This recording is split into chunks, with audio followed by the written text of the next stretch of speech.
Hi, I'm 26F, and if there's one thing my family is consistent about, it's forgetting my birthday. For as long as I can remember, birthdays in our household have always been chaotic. It's not that we didn't celebrate them at all. My younger brother, for example, has had over-the-top parties with custom cakes and professional decorations. But for me, it's like my birthday was a date that slipped off their calendar entirely. Growing up, my family always had a reason why my birthday was overlooked. We're too busy, they'd say. Or we don't have the budget right now. That excuse didn't hold much weight when they managed to throw elaborate celebrations for my siblings. My brother's 10th birthday, for instance, had a bouncy castle, a magician, and catered food. For mine that year, my aunt picked up a cupcake on her way over, slapped a candle on it, and called it a day. That cupcake was one of the better celebrations I remember. In the rare moments I brought this up, my parents always had some excuse. Either they were swamped with work, or there was some last-minute family crisis. Once my dad said, "You're not one of those people who makes a big deal out of birthdays, are you?" Like celebrating the day you were born was some ridiculous indulgence. But somehow, they never missed the mark when it came to my siblings. My younger brother had a sweet 16 party that people still talk about, and my older sister's graduation party felt like a mini wedding. By the time I was in my teens, I stopped expecting anything. My 18th birthday came and went without so much as a card. My 21st,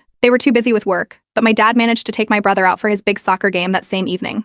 The final straw came last year. I'd made it very clear multiple times that my 25th birthday was coming up. I dropped hints. I outright reminded them. My mom even said, "Don't worry, we won't forget this time." I actually believed her. But on the day of my birthday, the house was silent. No texts, no calls, not even a casual happy birthday. I sat at home that night, scrolling through social media, pretending I didn't care. Exactly a week later, they threw my brother a birthday party. Not just any party, it was a full-blown event with a 3-tier custom cake, professional photography, and a catered dinner. I showed up, smiled, and left early, choking down how invisible I felt. When I brought it up afterward, the responses ranged from dismissive to downright insulting. My mom said, "We didn't mean to forget. It's been a stressful time." My dad chimed in with, "You're an adult now. Birthdays aren't that big of a deal?" My brother? He laughed and said, "Well, maybe next year." I decided right then that I was done. Done waiting for my family to care, done trying to convince them my birthday mattered. If they didn't think I was worth celebrating, I'd celebrate myself. That's when the idea came to me. Instead of sulking, I'd throw myself the kind of birthday party I'd always dreamed of. But here's the catch. They weren't invited. No parents, no siblings, no extended family. Just my friends, coworkers, and the people who've actually shown up for me over the years. I started planning that night. I knew this would take time, effort, and money, but I didn't care. For once, I wanted to feel like my birthday mattered. I found a trendy venue downtown that could handle everything from catering to decorations.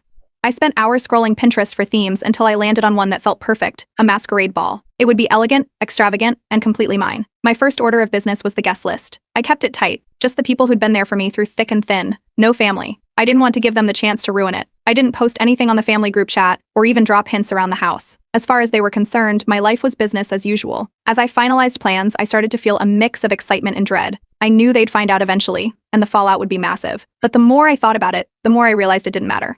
For the first time, this wasn't about them. It was about me. By the time I booked the DJ, chose the caterer, and ordered the cake a ridiculously fancy custom design that screamed me, I felt like I was finally taking control.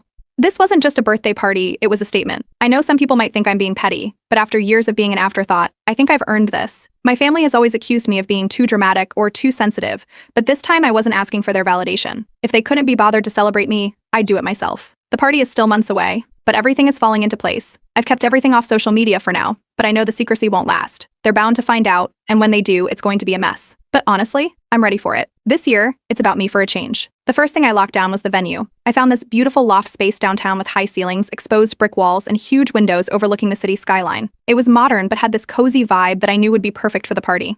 They offered catering, a DJ, and even custom lighting options, so it felt like a one-stop shop. The moment I signed the contract, it started to feel real. I picked a masquerade ball theme, something extravagant but also mysterious and fun. I wanted it to be different from the cookie-cutter parties my family always threw, and this felt just right. Planning quickly became a group effort. My best friends were all in. One offered to handle the playlist while another knew someone who could hook us up with discounted party favors. We brainstormed decoration ideas, from table centerpieces to custom masks for guests. A friend even offered to help make a photo backdrop with fairy lights and velvet curtains. It felt like a project we were all invested in, and their excitement kept me motivated. While all this was happening, I started dropping vague hints on social media. Nothing specific, just enough to stir curiosity. Posts like "something big is coming," or "save the date for a special night." Started getting comments and DMs from friends who wanted to know more.